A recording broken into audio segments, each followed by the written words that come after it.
My name is Elizabeth Howard. I'm 30 years old, and until that week, my life had been the kind people describe as stable. I worked as a tech engineer in San Jose, had a one-bedroom apartment on the 15th floor with a view that made me feel like I'd finally made it, and I was the type of person who answered calls on weekends, because my family only called me then. So when my phone lit up at my desk on a random morning in March and I saw Dad flashing on the screen, I froze with my hands hovering over my keyboard.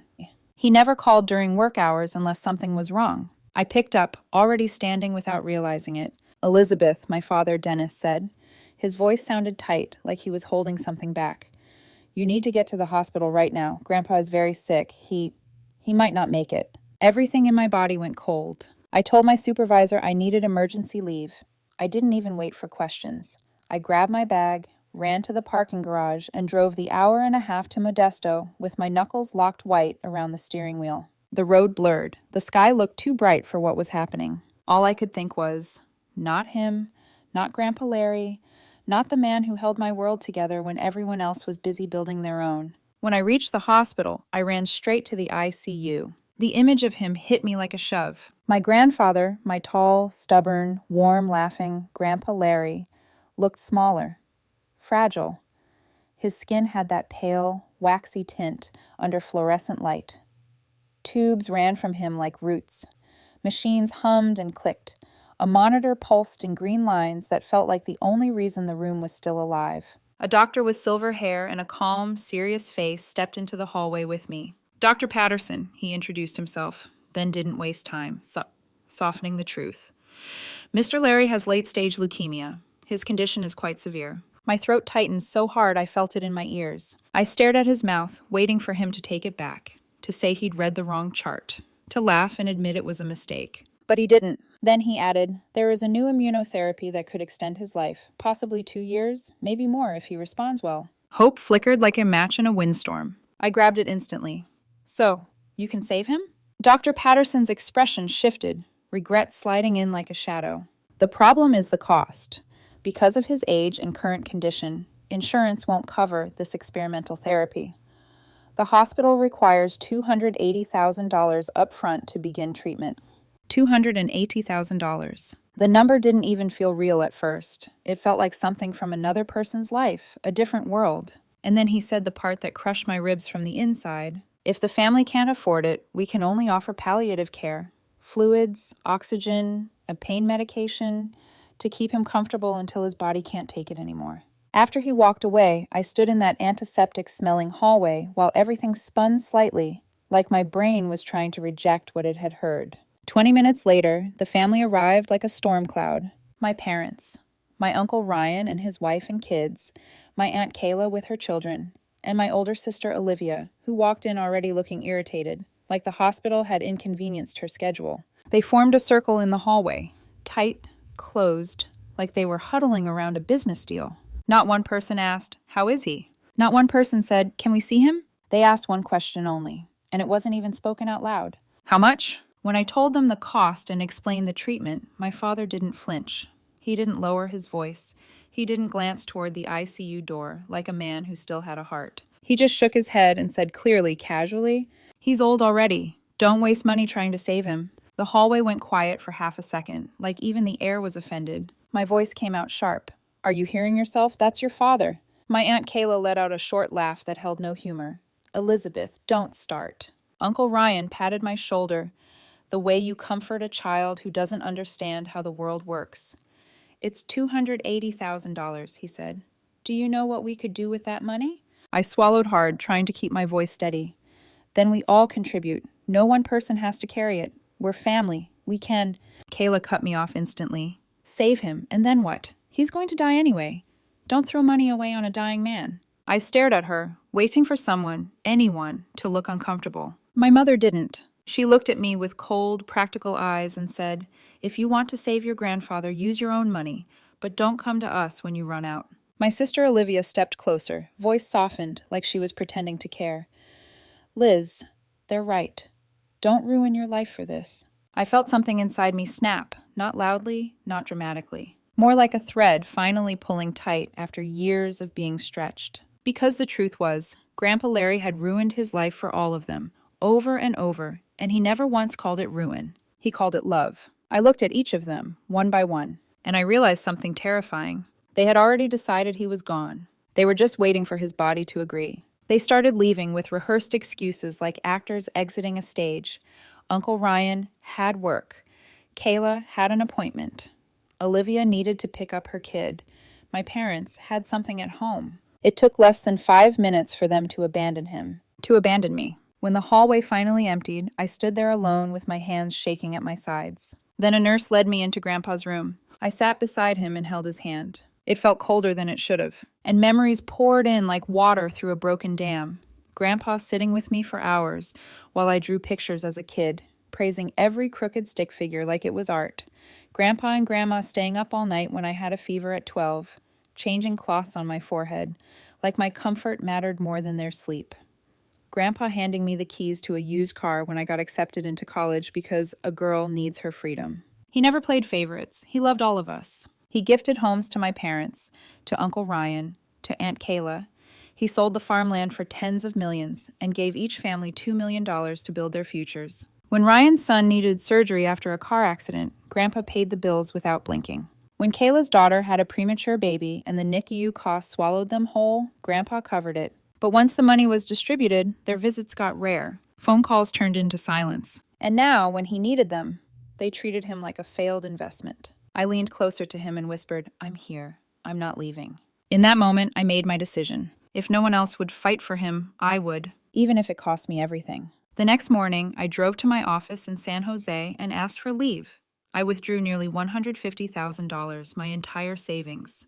Watching the balance drop felt like losing air, but I didn't regret it. Still, it wasn't enough. So I called my closest friend, Caleb, and asked him to help me sell my apartment fast. He went silent when I told him why. Then he said quietly, "Your family is awful." And without bargaining, without conditions, he offered to loan me $150,000, just long enough to cover the hospital deposit until my place sold. When I hung up, my hands were trembling for a different reason. Not fear, gratitude. With $300,000 in reach, I drove back to Modesto like my life depended on it, because Grandpa's did. I paid the $280,000 at the finance department, the receipt printed out in a thin strip of paper that felt heavier than a brick. The hospital moved Grandpa into intensive treatment immediately. That night, I sat by his bed under dim light, listening to machines breathe for him, telling him stories he couldn't answer yet. And still, my phone stayed silent. No call from my father. No message from my mother. No check-in from Olivia. Like Grandpa's life was none of their concern anymore.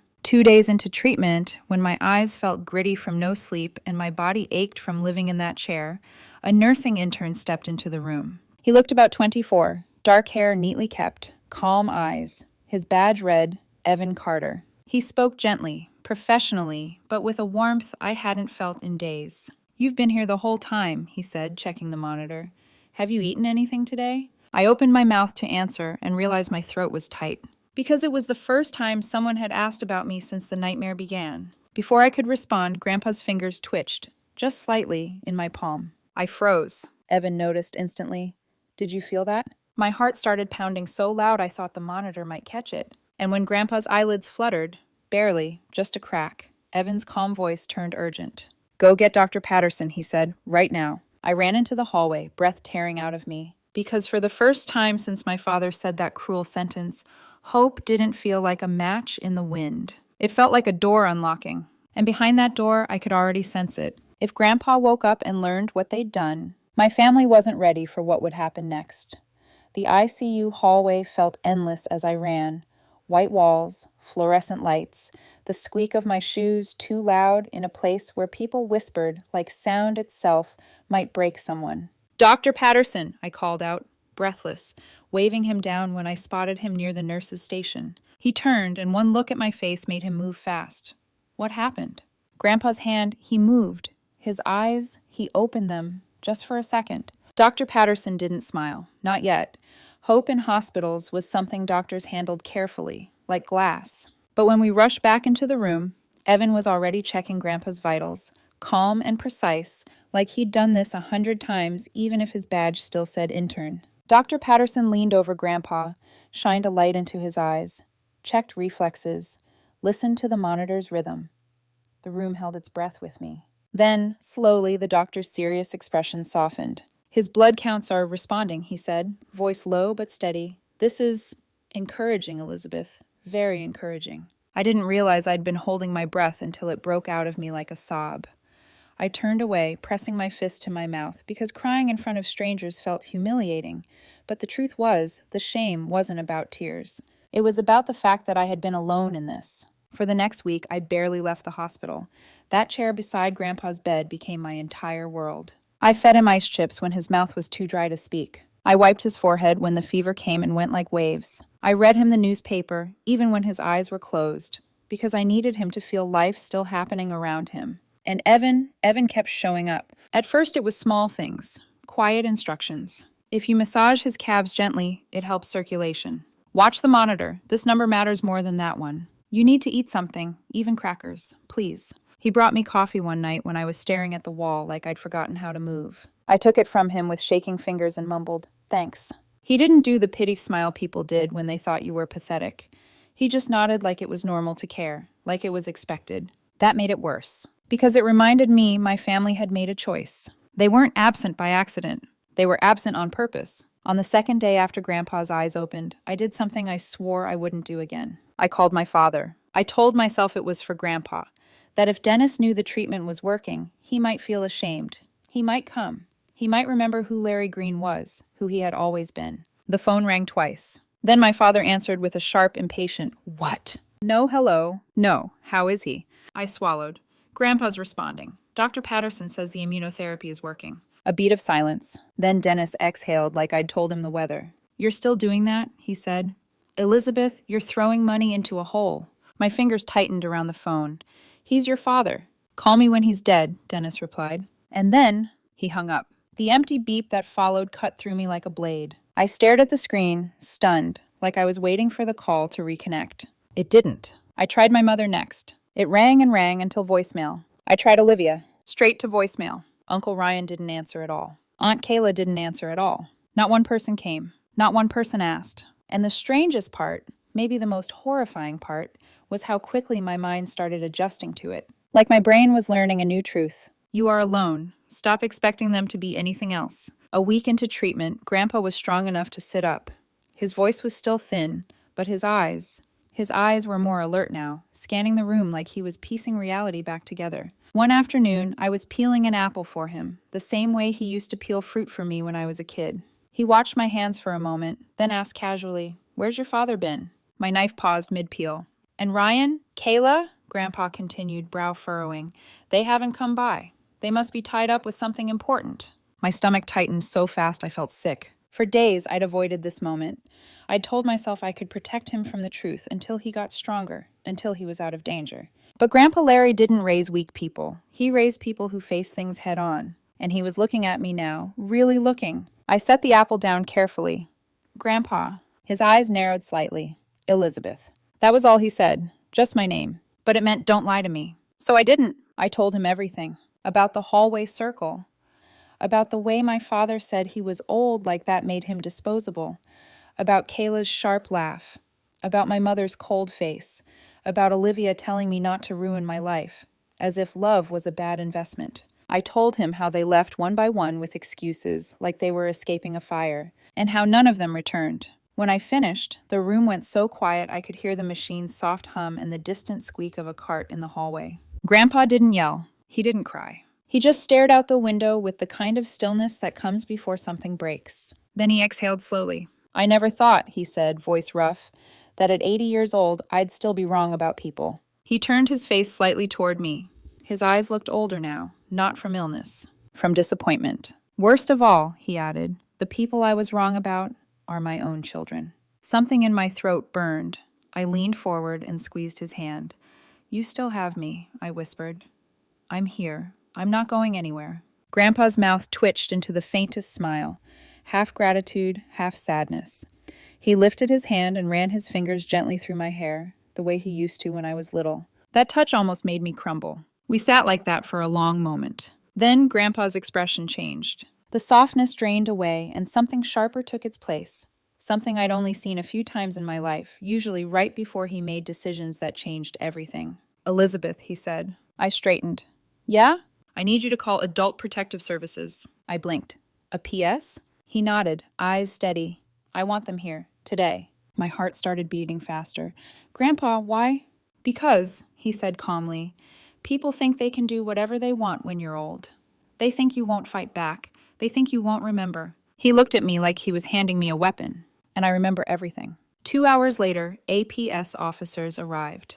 2 of them, professional, polite, carrying clipboards and that careful expression people wear when they're stepping into family mess. Grandpa spoke clearly, methodically. He explained how his children abandoned him while he was hospitalized, how they refused care, how they refused even to check in. When the officers asked me to confirm, my voice shook, but I told the truth. Then came the part I didn't expect. The APS officers made verification calls right then, on speaker, while they sat in the room. They called my father, Dennis answered. His voice was sharp, annoyed, like he'd been interrupted. The officer introduced herself and asked, Mr. Howard, do you accept responsibility for your father's care during his hospitalization?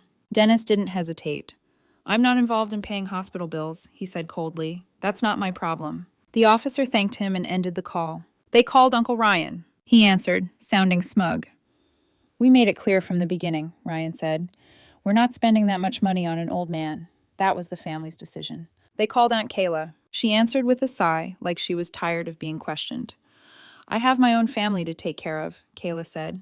I'm not throwing $280,000 into something with no guaranteed outcome. None of them knew those calls were recorded as part of APS policy. None of them knew their own words were becoming evidence. When the officers left, Grandpa lay back against his pillow, his face calm, but his eyes were alive with purpose. I sat beside him, unsettled. Grandpa, what are you doing? He turned his head slightly toward me. I'm protecting what I built, he said quietly, and I'm protecting you. Before I could respond, he added, call Mrs. Morgan. His attorney. I'd met her a few times over the years, always serious, always efficient, always carrying that same leather briefcase like it held the family's entire history. Within 30 minutes of my call, she arrived. She stepped into the ICU room in a crisp black suit, silver hair neatly combed, eyes sharp and focused. She greeted Grandpa with a respectful nod. Mr. Green, she said, I came as fast as I could. Grandpa didn't waste time on small talk. I want to file for the return of the houses, he said. My head snapped up. The houses? Mrs. Morgan opened her briefcase, pulled out documents, and laid them carefully on the table like cards in a game she already knew she'd win. She glanced at me, then spoke calmly. Elizabeth may not know, she said, but when you transferred property to your children, there was a clause in the agreement. Grandpa's eyes stayed on mine, Mrs. Morgan continued. The clause stated that if you became elderly, ill, or hospitalized, your children were obligated to provide care. If they failed, they would forfeit ownership and be required to return the property upon request. My stomach dropped. I hadn't known. Not once had anyone mentioned it. Grandpa watched my reaction without blinking, like he'd been waiting for me to understand the full shape of his plan. That's why, he said, voice even, we needed those recorded calls. Mrs. Morgan nodded. With the APS documentation and evidence of abandonment, you have strong legal grounds. She started making notes. Grandpa gave more instructions, quiet, deliberate. Formal notices would be sent within 48 hours. Bank accounts and investments would be reorganized. Paperwork would be filed. Everything would be by the book. When Mrs. Morgan finally closed her briefcase, she looked at Grandpa with something close to admiration. In 20 years, she said, I've never seen you this determined. Grandpa's mouth tightened slightly.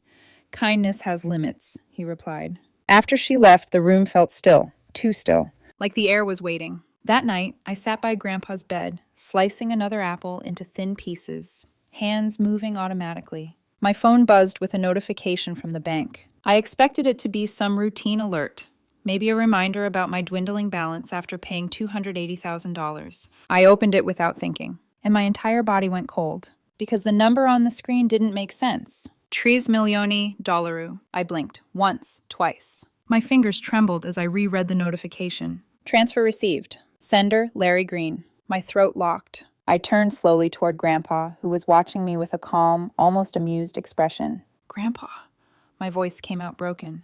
What is this? He smiled faintly. This, he said softly, is your reward. My eyes burned. No, I can't. This is too much. Take it, he said, and his tone wasn't harsh, but it was final. Call Caleb. Tell him not to sell your apartment. Pay him back. And buy him something worthy of a friend who didn't hesitate." I shook my head, tears slipping down before I could stop them. "I didn't do it for money." "I know," Grandpa said, and his eyes softened just slightly. "That's why you deserve it." Then he leaned a little closer, voice dropping like he was sharing a secret. "And Elizabeth?" I wiped my face quickly, embarrassed. "Yeah?" He smiled, small, knowing. "It's time you build something of your own." My breath caught. Because in that moment, with $3 million sitting in my account like a live wire, I felt my life shift, quietly, violently, into a new chapter. And somewhere deep in my chest, beneath exhaustion and heartbreak, something else sparked. Not just hope, a warning. Because if my family found out about this money, if they realized Grandpa wasn't a dying man after all, they would come running back. Not with love, with hunger. And the worst part? I knew exactly how they'd justify it. They'd call it family. They'd call it what they deserve. They'd call me selfish for standing in the way. I sat back down in that chair, staring at Grandpa's sleeping face, and for the first time since the hospital nightmare began, I wasn't just afraid of losing him. I was afraid of what saving him was about to unleash. The legal notices went out 48 hours later. Mrs. Morgan called to confirm it herself. "They've been served," she said evenly. "Your father, Uncle Ryan, and Aunt Kayla each received formal notice of the lawsuit this morning." I was sitting beside Grandpa's bed when she said it. He didn't smile. He didn't celebrate. He simply nodded once, like a man who had finally set something in motion that should have happened long ago. The first reaction didn't take long. 2 days later, around 10 in the morning, I stepped out of the hospital to buy hot soup for Grandpa. He'd started eating light meals again, and it felt like a victory every time he finished half a bowl. I was gone for maybe 15 minutes. That was all it took. When I came back down the ICU hallway, I heard raised voices before I reached the room. Familiar voices. Angry. Accusing. My heart dropped into my stomach. I ran. The door to Grandpa's room was open, and nearly 10 people were crowded inside. My father stood at the foot of the bed, face red. Uncle Ryan was pacing. Aunt Kayla had her arms crossed, lips tight with fury. Even Olivia was there, shaking her head dramatically, like she'd been personally betrayed. Not one of them looked concerned about Grandpa's health. They looked offended. "How could you do this to us?" my father was saying loudly. "Sue your own children? Over what? A misunderstanding?" Grandpa looked pale. The monitor beside him was beeping faster than normal. He tried to speak, but Ryan cut him off. "We took care of you for years," Ryan snapped.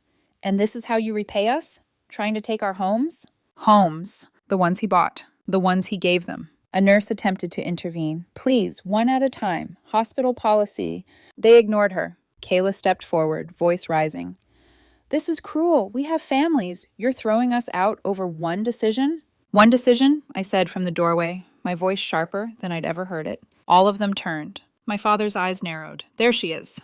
The accusation in his tone hit like a slap. "You put this in his head, didn't you?" Olivia said. "You turned him against us." My chest burned. "You abandoned him." Ryan scoffed. "We made a practical choice." "You made a selfish one," I shot back. The monitor beeped again, faster. Grandpa's breathing became shallow, and then I saw him press his hand weakly against his chest. That was the moment everything shifted. Before I could move, a calm, steady voice cut through the chaos. "That's enough." Evan stood just inside the doorway, posture straight, eyes sharp. "You're agitating the patient," he said firmly. "If you don't lower your voices immediately, I will call security." My father turned toward him with open hostility. "You're just a nurse. Stay out of my family's business." Evan didn't flinch. "I'm a medical professional responsible for his safety," he replied evenly. "And right now, you're putting him at risk." He stepped closer to the bed, checking Grandpa's monitor with controlled urgency. "Security," he said calmly into his radio. Within 2 minutes, 5 hospital security officers entered the room. The shift in power was immediate. Kayla started protesting. "This is ridiculous. We're his children."